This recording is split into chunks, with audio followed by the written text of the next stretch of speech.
So ito, balik tayo ulit sa PBB, no? Isa sa mga highlight mo talaga was that wild card moment. Kasi who would have thought na you already got evicted and then here you are coming back again. Anong ano mo nun? Mindset mo talagang paano mo tinake yung pagpasok ulit ng bahay ni Kuya? More than anything, I really took it as a challenge kasi for my fans, grabe talaga. Ate Rachel, sila yung bumoto sa akin para pumasok ulit with the margins being so wide, especially nung first few days. Grabe! Yung, hindi ko pa rin siya ma-process hanggang ngayon kung gaano ka talaga.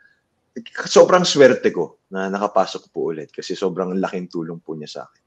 And at the same time, for me, it was something that I didn't want to waste at all.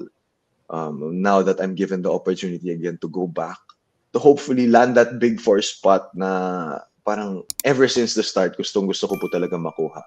Sabi ko, okay, ito na yun. Parang may pumitik po sa akin, may nag-flip po na switch na game, ito na yun. Na lagi kong sinasabi sa loob na you can't get rid of me. Nagkatotoo po talaga yun hanggang dulo.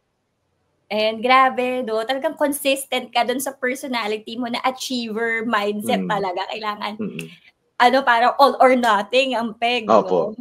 Opo. Ayan. And actually, parang panalo ka na nga nun pa lang eh. Yung nandun ka ulit, makapasok ka ulit, diba? Opo. And isa sa mga pinag-usapan dyan eh yung mga emotional meeting yun ni AZ.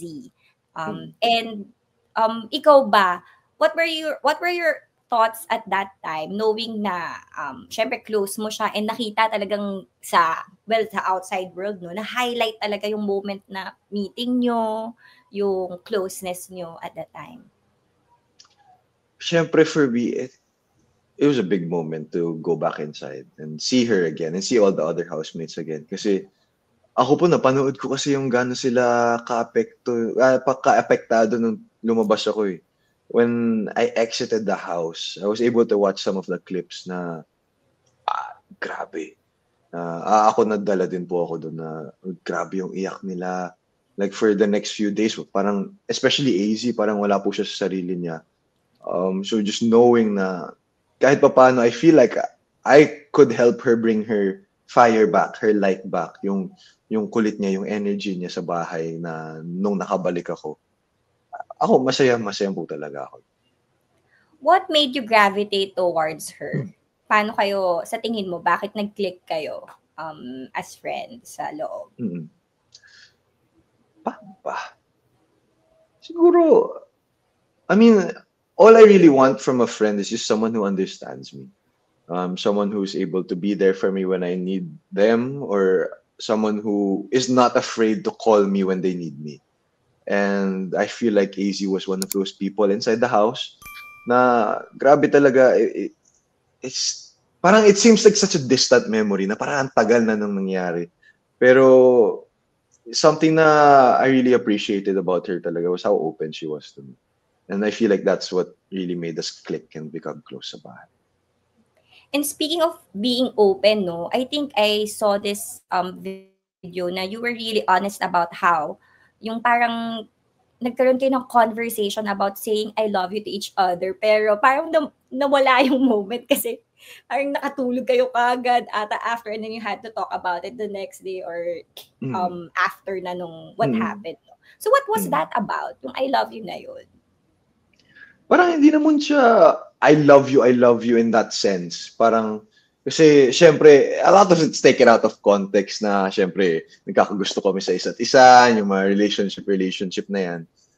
But if you've watched like even the past episodes before that night, ganun din po ako sa ibang housemates eh.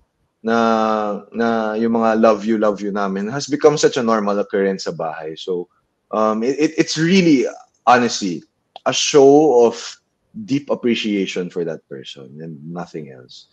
Na we're not afraid to say it, we're not shy to say it kasi for us, bakit pa namin ikakahiyan yung pagmamalaki namin sa isa't isa, and we're really not afraid to show it, like even up till now sa outside world, really how much we appreciate each other. Are you open to the possibility na here in the outside world, pwede kaya? Excuse me, sorry? Pwede kaya? are you open to the possibility na here in the outside world, pwede kaya magkaroon ng mas malalim na ugnayan or connection with AZ? Well, I wouldn't say I'm closing the doors to anything. Pero kasi for me now, it's not a priority. It's not something that I'm looking into or actively searching for. Kasi I have my priorities also with regards to work and with regards to maintaining all the relationships that I have inside the house. All the friendships that I've built but ayoko din i-risk na if ever man, I'm not saying that yun nga na mangyayari siya, parang I don't want to take that chance na din to be able to just go into a relationship blindly, diba? I want to protect what we have and what all of the other housemates have at this moment.